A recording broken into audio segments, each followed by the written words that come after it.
Dans ce cours sur l'appareil génital féminin, nous allons détailler l'ensemble de l'utérus et de ses annexes, c'est-à-dire les trompes utérines et les ovaires, et nous allons ensuite mettre en place cet ensemble au fond de la cavité pelvienne. L'utérus est un muscle creux qui prend place dans le pelvis de la femme entre la vessie et le rectum. C'est le siège de la nidation de l'œuf fécondé. C'est là que va se développer la grossesse et c'est là que va se former le placenta qui va nourrir l'œuf fécondé et servir d'interface entre la mère et le fœtus. Ce muscle va donc être capable de se distendre considérablement pour accueillir la grossesse et il gardera malgré tout, en fin de grossesse, suffisamment de réserve musculaire pour permettre l'expulsion de la grossesse, c'est-à-dire l'accouchement. La muqueuse qui va tapisser l'intérieur de ce muscle creux va se préparer de façon cyclique à une éventuelle nidation d'un œuf fécondé. Cette muqueuse s'appelle l'endomètre. À chaque fin de cycle, lorsqu'il n'y a pas eu de nidation, il y a une desquamation de cette muqueuse, une disparition de la muqueuse sous la forme de règles. Nous verrons ensuite dans ce cours à plusieurs reprises qu'il y a des différences entre un utérus après une première grossesse et un utérus chez une femme qui n'a pas encore eu de grossesse. Une femme sans antécédent de grossesse est une femme nullipare. Au-delà de la première grossesse, on parle de femme multipare. Voici une vue de face de l'utérus avec simplement l'annexe de l'utérus gauche qui est représentée, c'est-à-dire la trompe gauche et l'ovaire gauche. Les structures à droite ont été sectionnées et ne sont pas représentées. L'utérus a une forme pyramidale où il est piriforme en forme de poire avec une extrémité effilée qui est perforée d'un orifice.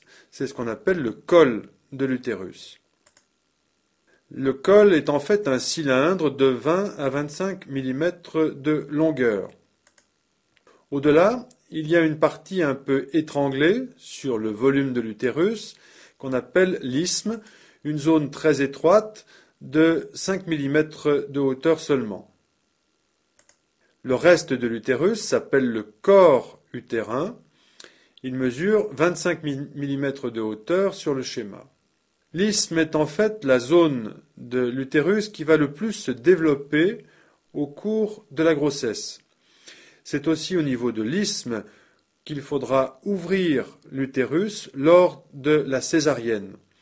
L'incision de la césarienne est représentée à la surface de l'isthme sous la forme d'une courbe en pointillé. C'est là qu'il faut donc ouvrir l'utérus pour sortir le fœtus. Et c'est donc cette partie qui va, après la grossesse, diminuer considérablement de taille pour reprendre les 5 mm de hauteur. On décrit à ce volume une face latérale gauche et une face latérale droite. La partie la plus large de cette forme en poire, c'est le fond de l'utérus. De chaque côté du fond utérin s'implantent les trompes utérines. Et de part et d'autre de l'implantation de la trompe utérine au niveau du fond utérin, il y a en avant un ligament rond qui se fixe sur l'utérus et en arrière un ligament utéro-ovarien, c'est-à-dire un ligament qui attache l'ovaire à l'utérus. L'ovaire, représenté en violet sur le schéma, est en regard du pavillon de la trompe, donc la zone terminale de la trompe qui est frangée, et au milieu des franges du pavillon, il y a un ostium, un orifice, c'est l'ostium péritonéal de la trompe. La partie représentée en bleu hachuré est la partie de l'utérus qui est recouverte de péritoine. Vous voyez que la couverture péritonéale est incomplète, qu'en particulier l'isthme, le col utérin et les faces latérales de l'utérus ne sont pas recouvertes de péritoine. La trompe n'est recouverte de péritoine que sur sa face supérieure et ses faces antérieures et postérieures. La partie inférieure de la trompe n'est pas recouverte de péritoine.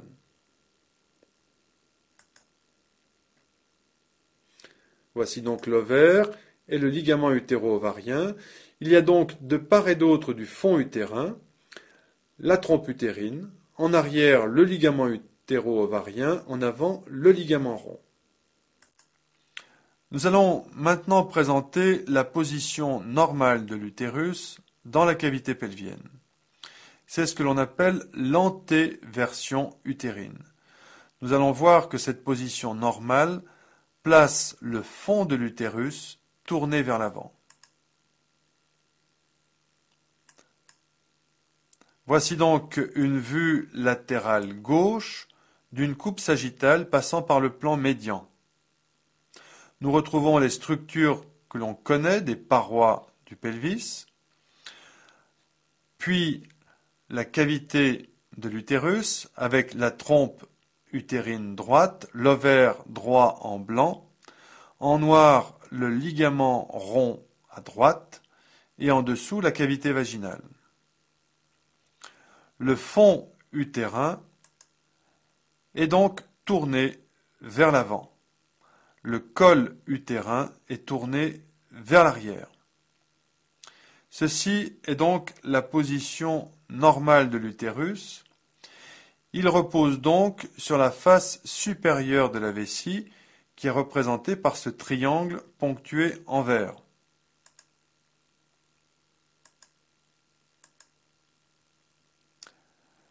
Cela va donc créer au fond de la cavité vaginale un profond récessus vers lequel le col utérin sera tourné. Ce détail, nous le verrons un peu plus loin sur la diapositive suivante. Le ligament rond part du fond utérin, va être plaqué sur les parois du pelvis et va passer dans le canal inguinal. Nous comprendrons donc un peu plus loin que ce ligament rond va participer à la bascule vers l'avant de l'utérus et donc va participer à l'antéversion utérine. Il va comme tirer le fond utérin vers l'avant. Voici une coupe du corps et du col utérin afin de montrer l'intérieur de la cavité utérine. Le bas du schéma représente le fond de la cavité vaginale et seule la trompe utérine à droite est laissée intacte sur le dessin. La cavité utérine ne contient que 2 à 3 millilitres. C'est donc une cavité extrêmement réduite en dehors de la grossesse. En fait, l'utérus a une couche musculaire extrêmement épaisse qu'on appelle le myomètre. Cette couche est donc sous la muqueuse. La muqueuse est représentée en rose. Elle est appelée endomètre. Le myomètre en dehors de l'utérus sera recouvert soit de péritoine, pour certaines parties, soit de fascia pelvien viscéral. Endomètre et myomètre proviennent de la racine matrice, qui est l'autre nom de l'utérus. Endomètre, c'est la couverture interne de la matrice. Myomètre, c'est le muscle de la matrice. Le fond de la cavité utérine, d'aspect triangulaire, se prolonge par un ostium utérin, qui est la zone de frontière entre la cavité utérine et la cavité de la trompe. L'ostium utérin est à l'intérieur de la corne de l'utérus. À l'autre extrémité de la trompe, l'extrémité du pavillon de la trompe, il y aura un autre orifice, l'orifice péritonéal ou ostium péritonéal. Et il y a donc une communication entre la cavité utérine et la cavité péritonéale. La partie basse du dessin représente donc le col de l'utérus, qu'on appelle aussi le cervix. Le col s'ouvre dans la cavité utérine. On parle de l'orifice interne du col utérin. La cavité qui est à l'intérieur du col utérin s'appelle l'endocole ou aussi le canal cervical. Au sein de ce canal cervical, il y a, au niveau de la muqueuse, une striation verticale et des sortes de palmures de chaque côté qui forment une structure caractéristique qu'on appelle l'arbre de vie. C'est une structure muqueuse qui facilite la migration des spermatozoïdes à travers le canal du col utérin. Et puis, le canal cervical est ouvert dans le vagin au niveau de l'exocole, qui est donc la partie du col utérin qui fait saillie dans le vagin. La zone de jonction des muqueuses se fait au niveau de l'exocole, entre le trait rose épais et le trait violet épais. Nous avons donc ici une jonction entre une muqueuse malpighienne, c'est celle du vagin, pavimenteuse, et une muqueuse glandulaire à l'intérieur du canal cervical.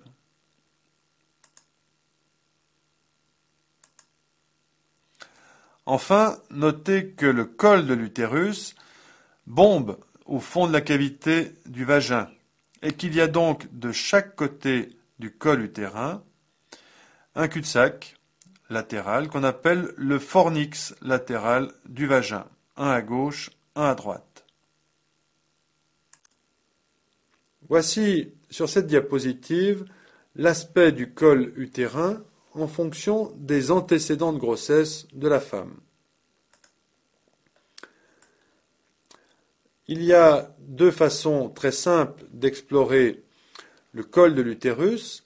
C'est d'une part le toucher vaginal qui va permettre d'apprécier sa consistance et sa forme, et ensuite la colposcopie, c'est-à-dire l'introduction d'un spéculum dans le vagin pour observer avec une lumière froide l'aspect du col utérin en vue de réaliser des frottis qui servent à dépister les cancers du col de l'utérus.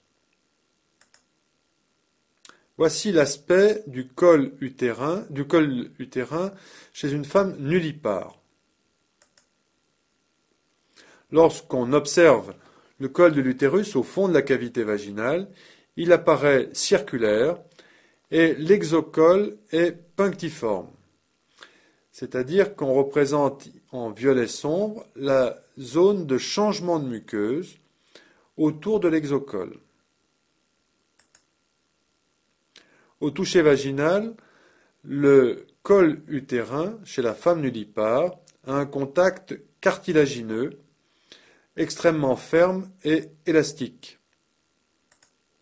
Les choses sont complètement différentes chez une femme qui a déjà eu au moins une grossesse, car le premier accouchement aura déformé l'orifice du col utérin et il n'y aura pas de récupération complète de la forme initiale.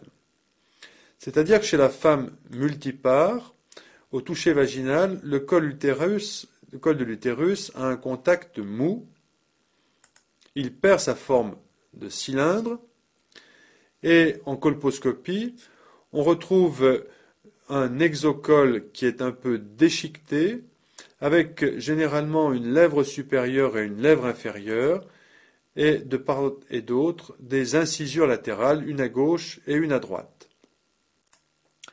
Voici une coupe sagittale passant par le plan médian.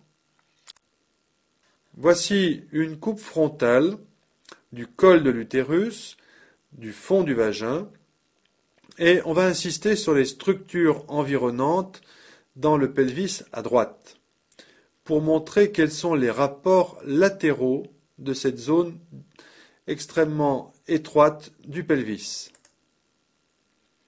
Voici donc le col de l'utérus. Le col fait saillie dans la cavité vaginale et détermine deux cul-de-sac latéraux pour le vagin. Voici maintenant la terminaison de l'urtère droit qui vient de quitter les parois du pelvis pour se rapprocher des viscères et surtout de la vessie pour terminer son trajet. L'urtère est extrêmement près du col de l'utérus. Il est environ à 2 cm du col utérin. On rajoute sur le schéma la position de l'artère utérine, qui sera l'artère principale de l'utérus. Cette artère provient de l'artère iliaque interne.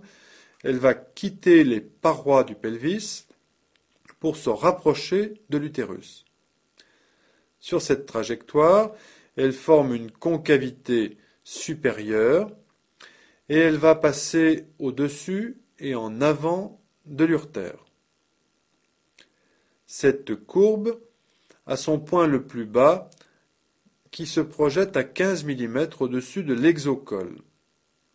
Cela vous donne donc les dimensions de ces rapports sur les faces latérales du col utérin et du fond du vagin.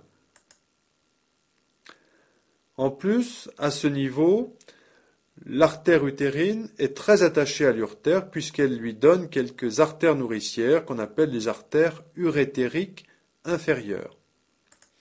Et puis, l'artère utérine est également attachée au vagin lui-même puisque, à ce niveau, elle donne une branche nourricière pour les parois du vagin qu'on appelle l'artère vaginale courte. Cette zone est en plus à un des endroits les plus étroits de l'entonnoir pelvien. Cela vous permet de comprendre que chaque fois qu'il y aura une intervention chirurgicale sur l'utérus, chaque fois qu'il faudra en particulier enlever l'utérus, et donc lier les artères de l'utérus, le chirurgien va travailler dans un espace très étroit, et la ligature d'une artère utérine peut facilement blesser la trajectoire de l'urtère. Les blessures de l'urtère sont donc des complications très fréquentes dans la chirurgie de l'utérus et du fond du vagin. Voici maintenant un schéma d'embryologie qui va nous permettre de préciser encore les moyens de fixation de l'utérus au fond de l'entonnoir pelvien. Sur ce schéma, vous reconnaissez des structures que l'on a eu l'occasion d'étudier dans le cours sur l'embryologie. C'est un schéma de face avec les canaux de Müller gauche et droit qui sont en partie adossés l'un contre l'autre, caudalement, et qui vont bientôt s'ouvrir dans le sinus urogénital. On rajoute sur ce schéma la gonade, l'ovaire, en pointillé les structures qui dérivent de l'appareil wolffien et qui vont involuer, et de part et d'autre de l'ovaire, on met en place des structures ligamentaires qui vont servir de moteur et de guide pour la migration de la gonade. Crânialement, le ligament lombo-ovarien qui suspend l'ovaire dans la région rétropéritonéale et en dessous le gubernaculum ovari qui est le tracteur de l'ovaire caudalement. Voici un deuxième schéma qui représente l'évolution presque finale des structures embryologiques autour de l'utérus. On représente cette fois l'utérus formé, en dessous la cavité vaginale et de part et d'autre les trompes. Le ligament lombo-ovarien va s'allonger considérablement pour rester attaché à la région d'origine de la gonade. Ce ligament va servir de rail, de tuteur pour l'allongement des vaisseaux gonadiques. Nous verrons que les vaisseaux gonadiques, c'est-à-dire les vaisseaux ovariens ou ovariques, vont naître de l'aorte au niveau où l'ovaire a pris naissance, c'est-à-dire au niveau de L2. Ces vaisseaux vont suivre la migration de l'ovaire et donc s'allonger. Ils vont définitivement rester contre la structure du ligament lombo-ovarien qui servira donc de guide à leur allongement. La première partie du gubernaculum de l'ovaire va rester fixée à l'utérus.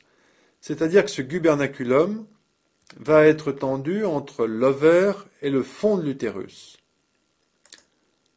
Le reste de la trajectoire du gubernaculum, fixé à l'utérus, est tendu entre l'utérus et le point d'implantation initial du gubernaculum. Cette partie prendra le nom de ligament rond de l'utérus. Et l'implantation, qui se fait au point le plus caudal de l'embryon féminin, va se retrouver chez la femme adulte à la face profonde des grandes lèvres de la vulve.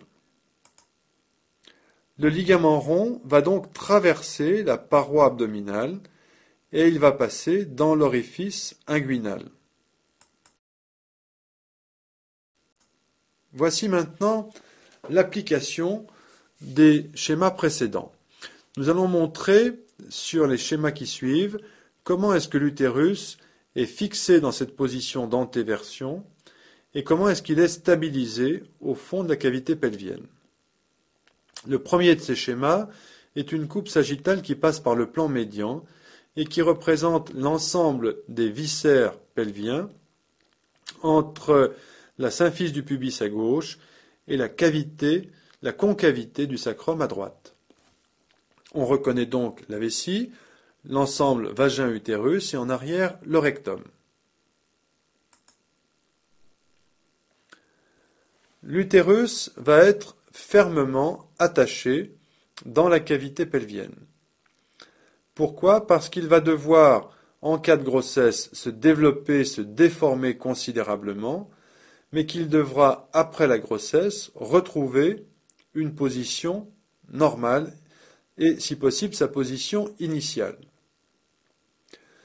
Toutes les attaches que l'on va voir maintenant décrites sont là pour prévenir les prolapsus, c'est-à-dire le glissement vers le bas de l'utérus et du vagin. Après de très nombreuses grossesses ou des grossesses avec des gros fœtus, la femme peut voir s'affaiblir les moyens d'attache de l'utérus et l'utérus peut donc glisser vers le fond de l'entonnoir pelvien, glisser dans la cavité vaginale et sortir parfois au niveau vulvaire. Donc les structures que nous voyons maintenant sont là pour éviter ce phénomène pathologique. Le premier élément, la première de ces structures, c'est le ligament rond. Il est représenté ici très simplement par une flèche épaisse en noir qui part du fond de l'utérus et qui passe au-dessus de la symphyse pubienne, qui passe en fait dans le canal inguinal. Si l'on schématise l'isthme par ce point qui est une charnière entre le col et le corps de l'utérus, on voit donc que le fond de l'utérus bascule sur la vessie comme s'il était tiré vers l'avant par le ligament rond, par les ligaments ronds. L'utérus semble pivoter autour de l'isthme utérin. Et donc le col de l'utérus est tourné vers le bas et l'arrière. Le ligament rond est donc un élément d'orientation de l'utérus pour le mettre dans sa position d'antéversion. Il y a une autre structure qui permet cette orientation. Cette structure, c'est une des parties des lames sacro-recto-génito-pubiennes. Ces lames sont représentées d'un bout à l'autre sur le schéma par ces rayures entre pubis et sacrum. La partie dorsale de ces lames se fixe entre le col de l'utérus et le sacrum. C'est ce qu'on appelle les ligaments utérosacrés, un à gauche, un à droite. En tirant le col utérin vers l'arrière et le haut, ils vont donc eux aussi participer à l'antéversion de l'utérus.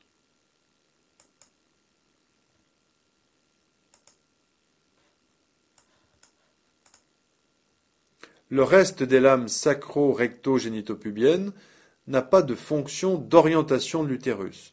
On parle de ligaments pubo-vésico-utérins.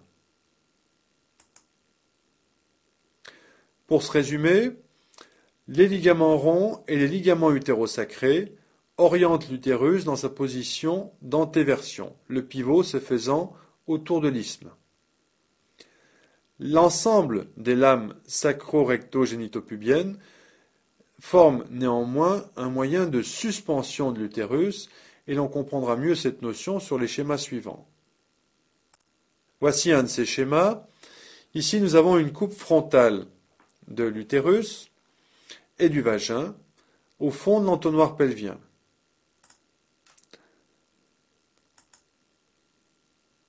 À proximité de l'articulation entre le col utérin et le fond du vagin, on place les stries qui schématisent les lames sacro-recto-génitopubiennes à gauche et à droite.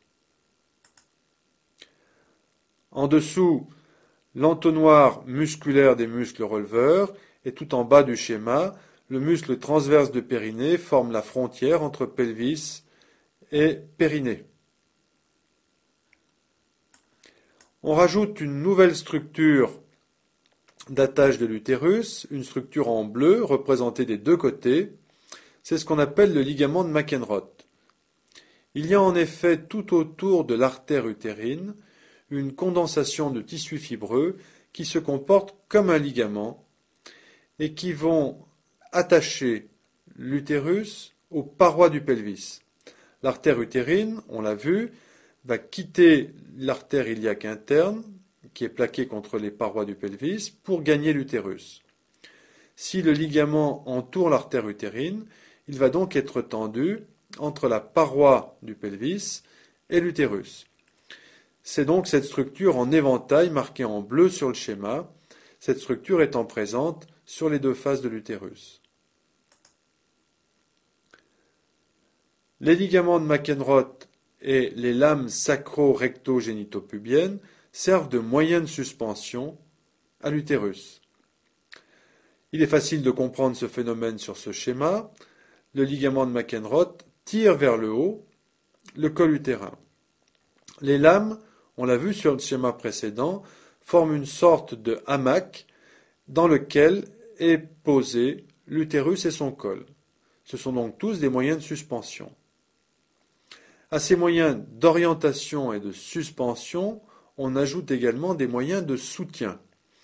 Ces moyens de soutien, ce sont les structures musculaires, celles qui vont fermer l'entonnoir pelvien. Il y a les parois musculaires des releveurs de l'anus et tout en bas, le plancher du périnée. Il est facile de comprendre que la musculature de ces structures resserre l'entonnoir pelvien et donc évite la migration descendante de l'utérus et de son col. Ce sont les seules structures qu'on est capable de renforcer après l'accouchement. La kinésithérapie de rééducation après l'accouchement consiste à remuscler les muscles releveurs et le muscle transverse du périnée pour reformer un entonnoir musculaire étroit. Voici une autre façon de montrer ces structures fibreuses autour de l'utérus, c'est-à-dire de montrer les attaches de l'utérus. C'est un schéma très simpliste qui est une vue supérieure d'une coupe du pelvis. Sur cette coupe, on représente vers le haut du schéma et donc ventralement la vessie, ouverte avec ses orifices urètre et urtère. En arrière, le col de l'utérus et plus dorsalement, le rectum. Parmi les moyens d'orientation, on a cité les ligaments ronds qui sont représentés ici par ces deux flèches noires épaisses et les ligaments utérosacrés qui correspondent à la partie postérieure des lames sacro-recto-génitopubiennes, c'est-à-dire sur le schéma en rouge, les lames qui vont du col de l'utérus au sacrum en arrière. Parmi les moyens de soutien, on a cité les muscles, releveurs et les muscles transverses du périnée qui n'apparaissent pas sur le schéma, Et parmi les moyens de suspension, il y a les lames sacro-recto-génitopubiennes dans leur ensemble, donc l'ensemble de stries rouges, et perpendiculaires à elles, les ligaments de McEnroth. Voyez ainsi que le col de l'utérus est au centre d'une croix ligamentaire extrêmement puissante.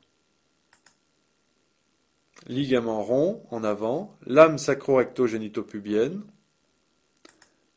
ligament de McEnroth.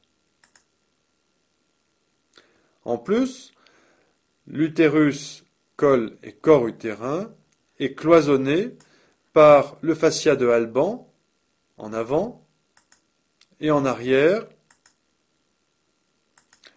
le fascia recto-vaginal qui se fixe caudalement sur le noyau fibreux central du périnée. Voyez donc l'importance des fibres qui vont attacher l'utérus au centre du pelvis. Malgré tout, on l'a dit il y a quelques instants, ces structures très puissantes peuvent être prises en défaut chez une femme avec un vieillissement des tissus et en particulier après de nombreuses grossesses ou des grossesses avec des gros fœtus. Nous allons maintenant montrer la circulation artérielle de l'utérus. Voici une vue latérale gauche de l'ensemble vagin-utérus-trompe. On retrouve l'artère utérine, ici l'artère utérine gauche, qui quitte les parois du pelvis pour se rapprocher de l'utérus. On retrouve cette trajectoire en forme de courbe à concavité supérieure. L'artère utérine est d'abord plus latérale que l'urtère, ici l'urtère gauche est représentée en noir. Puis l'artère utérine va passer au-dessus et en avant de l'urtère pour se plaquer contre l'utérus.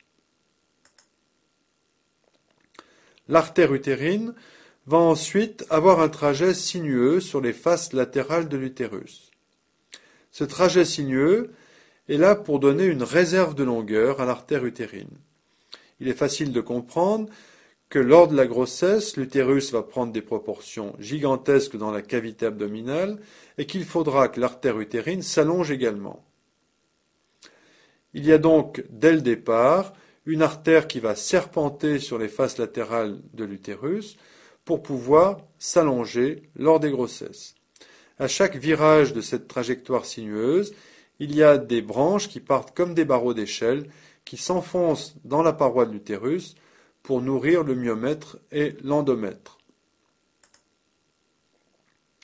À l'endroit le plus déclive de sa courbure, l'artère utérine donne une artère vaginale courte qui se plaque contre la paroi latérale du vagin.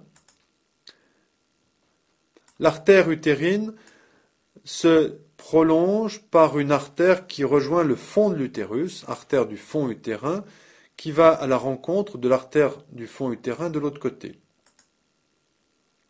Elle donne également une artère pour nourrir le ligament rond de l'utérus, et cette petite artère va suivre le cours du ligament rond jusqu'à son implantation. Puis l'artère utérine va suivre la trompe utérine et se diviser en deux branches. Une branche qui rejoindra l'ovaire, on l'appelle l'artère ovarienne médiale, et une branche qui va rester plaquée contre la trompe, c'est l'artère tubaire médiale. Cette artère tubaire médiale va s'anastomoser à plein canal avec l'artère tubaire latérale qui provient de l'artère ovarienne ou encore artère ovarique. Cette artère ovarienne, elle donne également l'artère ovarienne latérale qui, elle, se prolonge à plein canal avec l'artère ovarienne médiale.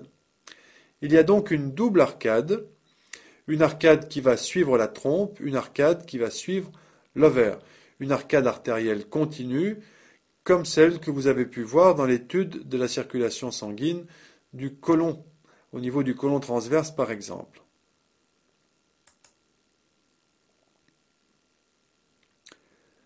Les artères de cette région ont des trajets sinueux. Ces artères sont extrêmement nombreuses. Il n'y a jamais de souffrance vasculaire de la région utérine. il faut se rappeler que cette artère utérine sera celle qui va permettre le développement de l'utérus pendant la grossesse. Ce sera celle qui va donc permettre l'implantation du placenta et celle qui va apporter le sang oxygéné de la mère au placenta et donc au fœtus. Cette circulation va donc encore plus se développer pendant la grossesse. Enfin, voyez qu'au croisement entre l'artère utérine et l'urtère, on a représenté des petites branches artérielles qui constituent les artères urétériques inférieures. On rajoute à cette circulation une branche de l'artère vésicale inférieure destinée au reste de la cavité vaginale, qu'on appelle l'artère vaginale longue. Nous ne reviendrons pas sur la circulation des veines de la région utérine. Le schéma que nous avions utilisé dans le cours sur les parois du pelvis est suffisant pour présenter l'importance des plexus veineux sur les faces latérales du vagin et de l'utérus. Il faut simplement rappeler qu'au cours de la grossesse, cette circulation veineuse va elle aussi se développer et que son développement va se terminer à la fin de la grossesse. En fin de grossesse, la circulation sanguine dans cette région du pelvis va brutalement diminuer et il y a parfois dans ces volumineux plexus veineux sur les parois de l'utérus et du vagin une telle baisse de débit sanguin qu'il peut y avoir une stagnation et des caillots sanguins, donc des phlébites du pelvis qui apparaissent après l'accouchement. Ces phlébites du postpartum sont des complications classiques de l'accouchement et peuvent se compliquer d'embolie pulmonaire. Nous allons insister maintenant sur les grands courants lymphatiques qui vont drainer la lymphe de l'appareil génital féminin. Voici un schéma qui est donc une vue de face qui ne retient que l'aorte abdominale et ses branches principales, avec en arrière-plan les éléments qui vont constituer la veine cave inférieure. Au centre, voici le corps utérin, avec de chaque côté les ligaments ronds, et en arrière le col utérin. Nous sommes donc bien en position d'antéversion. Le corps utérin va avoir un drainage lymphatique qui va se faire de façon privilégiée en direction des nœuds lymphatiques inguino-superficiels. Ces courants lymphatiques vont en quelque sorte suivre la direction du ligament rond. Il y aura également des voies lymphatiques entre le corps utérin et les lymphonœuds iliaques externes. Mais aussi, une partie de cette circulation lymphatique va emprunter les paramètres, rester parallèle aux trompes utérines et remonter le long du ligament lombo-ovarien. On voit ainsi qu'il peut y avoir un drainage lymphatique direct entre le corps utérin et les nœuds lymphatiques situés au niveau des pédicules rénaux gauche et droit. Ceci a une grande importance puisque il existe des tumeurs malignes du corps utérin et qu'on comprend ainsi que ces tumeurs malignes peuvent facilement se propager par voie lymphatique au niveau des plis de l'aine, mais aussi au niveau de la partie la plus haute de la région lombaire. Autre application maintenant, le drainage lymphatique du col utérin. Si l'on insiste sur ce chapitre, c'est parce que il existe fréquemment des tumeurs malignes du col utérin et ces tumeurs sont extrêmement lymphophiles, c'est-à-dire qu'elles se propagent facilement à travers les voies lymphatiques. Les courants lymphatiques qui partent du col utérin vont de façon privilégiée gagner directement les nœuds lymphatiques qui sont en position iliaque externe. Ici, on parle de nœuds lymphatiques de Leboeuf et Godard. Ce sont en fait des nœuds lymphatiques iliaques externes médiaux. Ensuite, les voies lymphatiques remontent en direction des relais lymphatiques iliaques communs, puis ensuite remontent dans le rétropéritoine au niveau des courants aortico-caves. Il existe enfin une circulation lymphatique dorsale par les nœuds lymphatiques qui traversent les ligaments utérosacrés. Ainsi, il existe un drainage lymphatique directement vers les nœuds lymphatiques du promontoire ou les nœuds lymphatiques iliaques internes. Là encore, à partir du promontoire ou des nœuds lymphatiques iliaques internes, les courants lymphatiques vont se faire vers le haut, c'est-à-dire vers les voies aortico-caves. Voici maintenant la présentation de la gonade féminine, c'est-à-dire de l'ovaire. Voici ici un ovaire coupé dans son grand axe. L'ovaire a la forme d'une petite amande, c'est-à-dire un volume qui représente à peu près 4 cm de grand axe pour une largeur de 2 cm et une épaisseur de seulement 1 cm. Cette petite amande semble crever la surface du péritoine au fond de la cavité pelvienne. Et il y a bel et bien les 3/4 de la surface de l'ovaire qui ne sont pas recouverts de tissu péritonéal.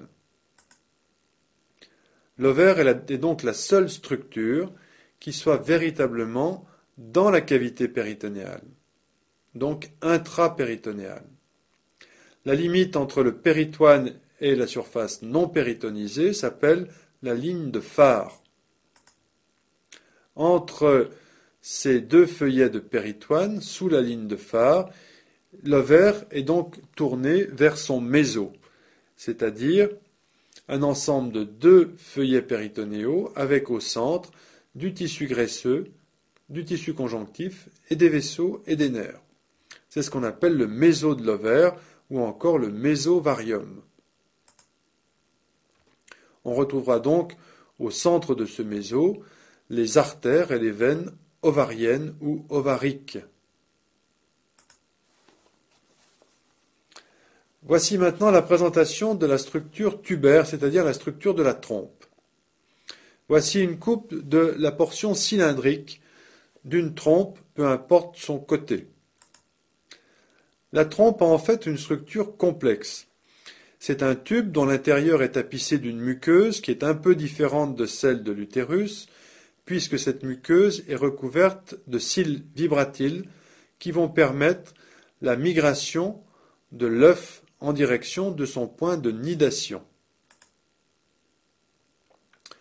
Sous cette muqueuse, on retrouve une double couche musculaire, une couche circulaire qui est proche de la muqueuse et en périphérie une couche longitudinale. La trompe est donc une structure tubaire capable de se contracter, là encore pour faciliter la migration de l'œuf à l'intérieur d'elle-même. La partie supérieure de la trompe est recouverte de péritoine, sa partie caudale est tournée vers un méso, le méso de la trompe, dans lequel on trouvera les artères et les veines de la trompe, ou artères et veines tubaires. Au niveau de sa portion cylindrique, la trompe est un tube qui mesure à peu près 4 mm de diamètre.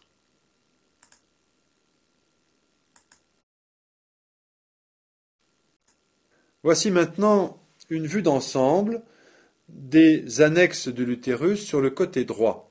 C'est une vue de face qui montre à droite du schéma le corps et le fond de l'utérus, la trompe utérine droite jusqu'à son pavillon et en dessous l'ovaire.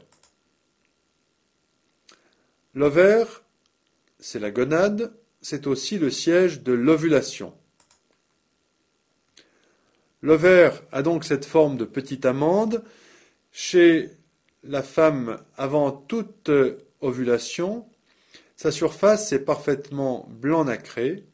Au fur et à mesure des ovulations, il y aura à la surface de l'ovaire des cicatrices qu'on appelle des stigmates qui vont transformer cette surface initialement blanche immaculée en une surface recouverte de crevasses qui la font ressembler à la surface d'un noyau de pêche. Plus il y aura eu des ovulations, plus la surface sera recouverte d'anfractuosité. À côté de l'ovaire, on retrouve le pavillon de la trompe. Le pavillon est encerclé de franges. Ces franges sont mobiles dans la cavité péritonéale. Une de ces franges est plus grande que les autres. Elles entourent toutes l'ostium péritonéal, c'est-à-dire l'ouverture du tube de la trompe dans la cavité péritonéale. La frange la plus longue s'appelle la frange de Richard. C'est celle qui est attachée à l'ovaire. Il y a donc entre la frange de Richard et l'ovaire un ligament tubo-ovarien. Ce ligament tubo-ovarien et cette frange de Richard sont en quelque sorte des rampes pour guider l'ovulation. Il faut bien comprendre qu'au moment de l'ovulation, l'ovocyte va se retrouver dans la cavité péritonéale et qu'il va falloir un phénomène de brassage dans la cavité péritonéale par les franges du pavillon pour en quelque sorte aspirer l'ovocyte dans l'ostium péritonéal. L'ovocyte va donc être guidé sur le ligament tubo-ovarien et la frange de Richard. Il va ensuite rentrer dans l'intérieur de la trompe. À l'autre extrémité de l'ovaire, on retrouve l'autre attache de l'ovaire, c'est le ligament utéro-ovarien entre le fond de l'utérus et l'ovaire. L'utérus, c'est le siège de la nidation. C'est le seul endroit où l'œuf peut s'implanter pour aboutir à une grossesse normale et la formation d'un placenta efficace. En fait, le lieu de la fécondation se fait dans la partie la plus renflée de la trompe, qui est située juste après le pavillon. C'est ce qu'on appelle l'ampoule de la trompe. À cet endroit se fait donc la rencontre entre l'ovocyte et les spermatozoïdes qui ont remonté le cours de la filière génitale de la femme. Après l'ampoule, il y a une zone de calibre régulier, une zone donc cylindrique qui attache la trompe jusqu'au niveau de la corne de l'utérus. En tout, la trompe mesure environ 10 cm de longueur. Lorsque l'œuf est fécondé, il doit être dirigé par les cils vibratiles jusque dans l'utérus. Si l'implantation se fait avant la cavité utérine, on parle de grossesse extra-utérine. Voici maintenant les vaisseaux qui vont alimenter cette région. Latéralement, on retrouve l'artère ovarienne, branche de l'aorte, née au niveau de L2. Cette artère se divise en une artère ovarienne latérale pour l'ovaire et une artère tubaire latérale pour la trompe.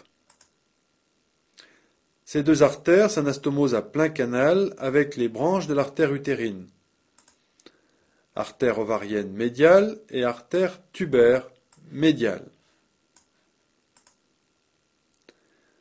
On rajoute une artère tubaire moyenne qui parfois anastomose les deux arcades, l'arcade ovarienne et l'arcade tubaire. Voyez que cette région est extrêmement riche en vaisseaux artériels de gros calibre. Cela vous permet de comprendre qu'en cas d'implantation d'une grossesse au niveau de la trompe, et donc de grossesse extra-utérine, l'œuf va s'implanter dans la paroi de la trompe et progressivement va ronger la paroi de la trompe pour finir par éroder l'artère tubaire. De par toutes les anastomoses de ces artères entre elles, il y a là un très gros débit sanguin. Lorsqu'une grossesse extra-utérine évolue au point d'éroder une de ces artères, il y a donc un risque de saignement dans la cavité péritonéale et donc un risque d'hémorragie interne. C'est le phénomène classique de toutes les grossesses extra-utérines qui arrivent à maturité. Voici maintenant une vue de l'ovaire droit par en arrière. Voici l'ovaire qui semble crever le tissu péritonéal, représenté par ce feuillet bleu. Il faut imaginer que le tissu péritonéal ressemble à un drap qui est tendu au fond de la cavité pelvienne sur un fil. Ce fil, c'est en fait une structure formée d'un ensemble de ligaments. On retrouve latéralement le ligament lombo-ovarien qui porte l'artère ovarienne latérale. On retrouve le ligament tubo-ovarien qui attache la trompe à l'ovaire. Et de l'autre côté, le fil, la corde à linge, c'est le ligament utéro-ovarien.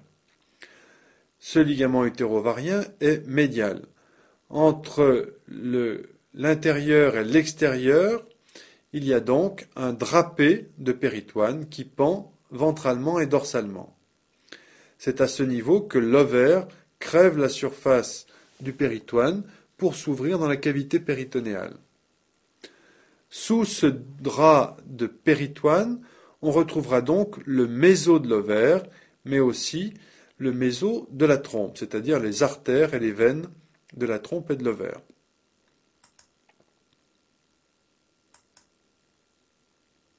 L'ensemble de ces deux feuillets de péritoine et tout ce qui est compris à l'intérieur de ces deux feuillets s'appelle le ligament large de l'utérus. Cette structure qui ne ressemble pas du tout à un ligament garde ce nom fréquemment employé dans la pratique médicale. De schéma en schéma, on va essayer d'expliquer en détail la structure du ligament large et ses rapports. Voici une vue de face des annexes gauches de l'utérus. Sont représentés donc le fond de l'utérus sur son côté gauche, la trompe utérine gauche et l'ovaire gauche, avec les structures ligamentaires, ligament lombo-ovarien, utéro-ovarien, ligament rond, et les artères. Nous allons compléter la notion du schéma précédent en montrant qu'en fait, le drap du péritoine n'est pas tendu sur une corde à linge, mais sur deux cordes à linge, c'est-à-dire dorsalement le ligament lombo-ovarien, l'ovaire, le ligament utéro-ovarien, et en avant, la trompe elle-même. Sous ces structures, il y aura une arcade sous l'ovaire, une arcade sous la trompe. On parle d'arcade ovarienne et d'arcade tubaire. C'est donc sur ces structures qu'il faut imaginer maintenant le drapé du péritoine. C'est ce que va montrer le schéma suivant. Afin de continuer la présentation du ligament large, nous allons ensuite utiliser une coupe qui sera un peu complexe à mettre en place. C'est une coupe qui va passer par les annexes de l'utérus, c'est-à-dire par la trompe et l'ovaire, comme le plan de coupe qui est symbolisé par cette double flèche. Ce plan de coupe nous permettra donc d'avoir la trompe sectionnée à deux niveaux, l'ovaire également, et nous allons observer ce plan de coupe qui sera un plan de coupe sagittal paraaxial par l'intérieur de la cavité pelvienne. Donc voici donc ce schéma. Ce schéma est orienté avec la partie ventrale vers la gauche du schéma. La partie inférieure du schéma correspond au plancher du pelvis, au plancher musculaire. Et nous retrouvons donc, sous les structures péritonéales, par transparence, les attaches des annexes de l'utérus, c'est-à-dire le ligament lombo-ovarien, contre lequel on pourrait voir apparaître les artères et les veines ovariennes latérales. Ce ligament lombo-ovarien apparaît dans le prolongement d'un coude de la trompe. On est pratiquement au niveau de l'ampoule tubaire. Autre structure qui apparaît par transparence sous le péritoine, c'est le ligament rond qui part latéralement et vers l'avant. Le ligament rond est accompagné de sa petite artère, branche de l'artère utérine. Voici le pavillon de la trompe avec ses franges et l'ovaire qui est attaché au pavillon par le ligament tubo-ovarien, et on voit ici la frange de Richard, qui est la frange la plus longue de la trompe. Tout en bas du schéma, contre le plancher pelvien, voici une coupe de l'urtère qui quitte les parois du pelvis pour se rapprocher des viscères. Et l'ensemble des éléments fibreux qui forment le ligament de McEnroth sont symbolisés par cette succession de fibres en traits noirs qui entourent les vaisseaux de l'utérus, c'est-à-dire les artères et les veines utérines.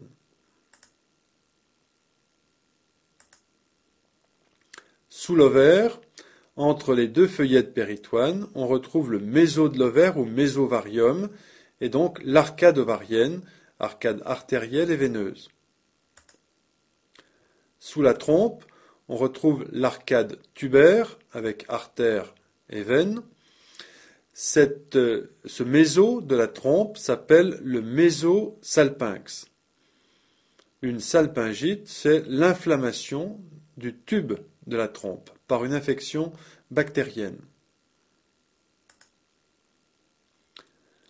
La partie centrale du schéma, entre les deux feuillets bleus du péritoine, c'est le paramètre, c'est-à-dire le méso de l'utérus. C'est ce qui est sur les côtés de la matrice, d'où le nom de paramatrice, paramètre.